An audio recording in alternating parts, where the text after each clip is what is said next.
नमस्कार, स्वागत है आपका इंडिया न्यूज़ के इस खास पॉडकास्ट में। और इस खास पॉडकास्ट में हमारे साथ देवभूमि हिमाचल प्रदेश की जो राजधानी है शिमला, जिसे पहाड़ों की रानी भी कहा जाता है।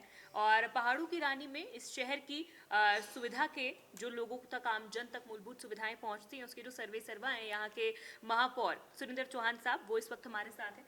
सर, बहुत बहुत स्वागत है आपका India news thank India you. News के इस पॉडकास्ट में। थैंक सबसे पहले मैं आपसे यही जानना चाहूँगी कि शिमला, क्योंकि एक पहाड़ों की रानी कहा जाता है, टूरिज्म भी बहुत ज़्यादा है क्योंकि एक नीचे से आते हैं। दिल्ली, हिमाचल, दिल्ली, हरियाणा, पंजाब, अगर कोई भी आना चाहता है, सबसे नज़दीकी हिल स्टेशन शिमला पड़ता है। आके सबसे ज़्यादा टूरिस्ट जो है वो वीकेंड्स पे यहीं ठहरता है। क्या आपको लगता है, क्या आप इस तरह की नीति लेकर आ रहे हैं, या क्या इस तरह की चीज़ें कर रहे हैं जिससे कि टूरिस्ट को कुछ सहूलियतें यहाँ पर मिल सके? जी, देखिए, मैं सबसे पहले आपका बहुत बहुत धन्यवाद करता हूँ। शिमला एक, जैसे कि आपने कहा, पर्यटक नगरी है। हम्म। यहाँ लाखों की संख्या में फुटफॉल होता है। बिल्कुल।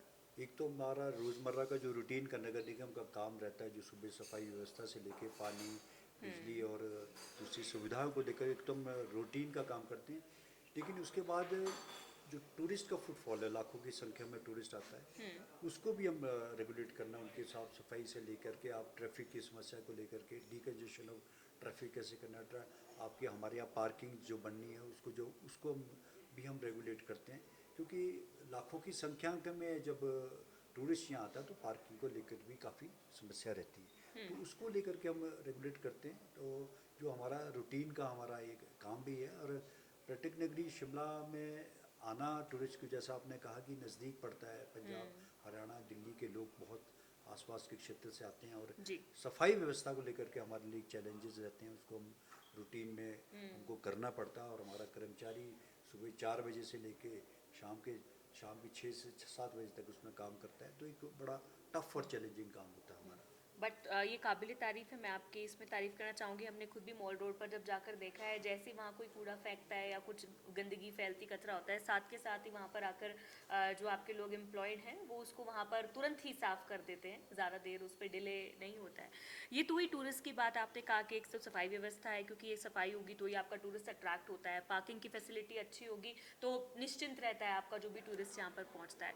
लेकिन अगर बात करें वो लोग जो यहाँ पर रहते हैं, यहाँ के निवासी हैं, उनको भी बहुत सारी मूलभूत सुविधाएं चाहिए होती हैं। सड़क चाहिए होता है, बिजली चाहिए होती है, पानी चाहिए होता है। तो ये सारी चीज़ें किस तरह से मुहैया हो पाती है? इसमें क्या चैलेंजेस आते हैं पहाड़ी इलाकों में? देखिए, मैं आपको जब से मुझे इस पद पे बैठने का मुझे हम्म। मौका मिला है, मैं कुछ चीज़ें आपके साथ शेयर करना चाहता हूँ, जिसमें शिमला में सबसे ज़्यादा समस्या पानी को लेकर के थी। जी। शिमला एक पर्यटक नगरी के साथ साथ यहाँ पे जब टूरिस्ट आता है तो उसका फुटफॉल बढ़ने के अलावा पानी की डिमांड भी ज़्यादा हो जाती है। हम्म। और गर्मी में खासकर हमको इस चीज़ को बहुत फेस करना पड़ता था। जी। हमारे यहाँ शिमला में आपको मैं बताते हुए मुझे प्रसन्नता हो रही कि 600 650 करोड़ के लगभग की स्कीम जो पानी को शिमला में पहुंच चुका है, जिसमें हमने 15 से 20 MLD एक्स्ट्रा पानी हमने ले लिया। तो उसको हम धरातल पे हमने उतारा है। और इसकी पानी की हमारी जो आने वाला जो 50 साल का हमारा समय है, उसको प्लानिंग के तहत हमने आगे धरातल पे उतारा है। जी। इसके साथ साथ हमारा जो शिमला एक पुराना शहर है, एक सौ लगभग 150 साल पुराना नगर निगम है। और इसके साथ की आसपास की जो क्षेत्र है वो भी बहुत पुराने मकान हैं यहाँ पे। हम्म। इसको लेकर के अब लगभग हमने 350 करोड़ रुपए का माननीय मुख्यमंत्री जी ने शिमला के लिए हम्म। एक योजना बनाई, जिसमें सारे कार्यालय एक छत के नीचे और सारी सुविधाएं उस एक छत के नीचे मिले। और cinema halls, mall, shopping malls और सारी मॉल रोड के आसपास हो, ताकि टूरिस्ट को और आम शहरी को उसका फ़ायदा मिल सके। नगर निगम के जो कर्मचारी के हमारे आवास है, उसके लिए भी अलग से हम कॉलोनी बना रहे हैं, जिसका धरातल पे हमको आपको देखेगा। शिमला में डक्ट की जो एक हमारे लिए बहुत ऐतिहासिक कदम है। माननीय मुख्यमंत्री जी नगर निगम के खुद 2 बार पार्षद रहे। तो मुझे ये बताते प्रसन्नता होती है, क्योंकि शिमला में वो एक जो जंगला जो तारे हैं बहुत सारा फैली रहती थी, पोल लगे रहते तो तारे का फैलना बड़ा अच्छा नहीं दिखता था। उसको लेकर के हमने डक्ट का काम की जो डक्ट बिछाई, जिसमें पानी, बिजली और टेलीकॉम सेक्टर की जो लाइनें हैं वो अंडरग्राउंड रहेगी, ताकि वो शिमला स्वच्छ और सुंदर और साफ़ सुथरा दिखे। और हम ट्री प्लांटेशन, ग्रीन शिमला और क्लीन शिमला का हमने नारा दिया है। आज ही हमने उसका शुभारंभ किया। लगभग 10 दिन तक हम हज़ारों की संख्या में प्लांट्स लगाएंगे, अलग अलग एरिया में लगाएंगे और एक कमिटमेंट के साथ लगाएंगे। जिस पौधे को हम लगाएं उस पौधे की देख रेख भी। और आज आपके माध्यम से भी बताना चाहता हूँ कि एक पौधे को हर आदमी से, हमने 75 लाख की इस आबादी में हिमाचल प्रदेश के हर आदमी से हमने निवेदन किया कि साल में एक पौधा ज़रूर लगाए। इस पौधे को लगाने के साथ उसकी देख रेख भी करें, सिर्फ जी। 3 साल के इसको केयर करें ताकि उसकी जड़ें पकड़कर हिमाचल प्रदेश सुंदर और शिमला साफ़ सुथरा और ग्रीन बने। वहीं इसी के साथ-साथ चौहान साहब, क्योंकि जिस तरह से फ़िलहाल जो मौसम चल रहा है, ये मौसम बारिशों का, ये सबसे ज़्यादा चैलेंजिंग होता है पहाड़ी इलाकों में। चूँकि उतार-चढ़ाव होते हैं सड़कों पर बहुत ज़्यादा, कई बार सड़कें गीली होती हैं, एक्सीडेंट प्रोन ज़्यादा हो जाती हैं, लैंडस्लाइड्स का खतरा भी लगातार बना रहता है। तो इन सब चीज़ों से बचने के लिए आप की जो एक प्रीपोन प्लानिंग होती है, कुछ तैयारियाँ होती हैं, चाहे वो फ्लड कंट्रोल की हो या किसी भी और तरह से तैयारियाँ हों, वो आप किस तरह से करते हैं? क्या-क्या उसमें शामिल होता है? यहाँ देखिए, हमारे यहाँ कुछ समय से डिज़ास्टर काफ़ी आए हैं जिसका बहुत सारा नुकसान है, क्योंकि पहाड़ी क्षेत्र में प्राकृतिक आपदा का आना बहुत डेंजरस, बहुत खतरनाक रूप से पहाड़ी क्षेत्र में आती हैं। क्योंकि पूरे सॉइल एरोजन वहाँ से हो जाता है। पूरा इलाका, अगर एक पेड़ गिरता है तो उसके साथ 2-3 पेड़ उसमें और ले जाता है, जिसमें जान माल का भी नुकसान होता है और प्रॉपर्टीज़ का भी बहुत नुकसान रहता है। जैसे शहरों में पानी चढ़ता है तो बिल्डिंगों में चढ़ के फिर बैठ जाता है, लेकिन हमारे यहाँ इसको बहुत ज़्यादा नुकसान होता है। और डिज़ास्टर, हमारा अपना डिपार्टमेंट है, डिज़ास्टर का एक विंग हमने खोला है जिसमें एनडीआरएफ और एसडीआरएफ के कर्मचारी भी और सरकार की तरफ से बैठते हैं और उसको समय समय पर उनकी बैठक भी होती रहती है। क्योंकि कुदरत से बड़ा कोई नहीं है, लेकिन हम टाइम टू टाइम उसकी बैठक भी लेते रहते हैं। और ज़्यादा से ज़्यादा प्लांटेशन लगाने का हमारा मकसद यही होता है। अर्ली ग्रासेस दूसरे लगाते हैं ताकि सॉइल एरोजन ना हो।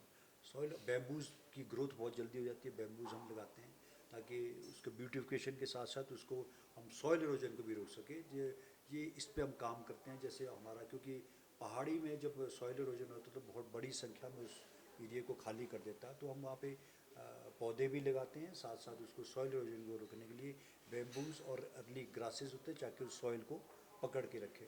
साथ के साथ हमारी सरकार की तरफ से भी योजना ये रहती है, जहाँ बहुत ज़्यादा नुकसान होता है तो उसको सरकार रिहेबिलिटेट करती है। उसको जो जो मकान गिरा है उसकी तरफ से उनको सरकार की तरफ से अनुदान भी दिया जाता है। तो ये सारी योजनाएं जो हम समय पे करते हैं। जी।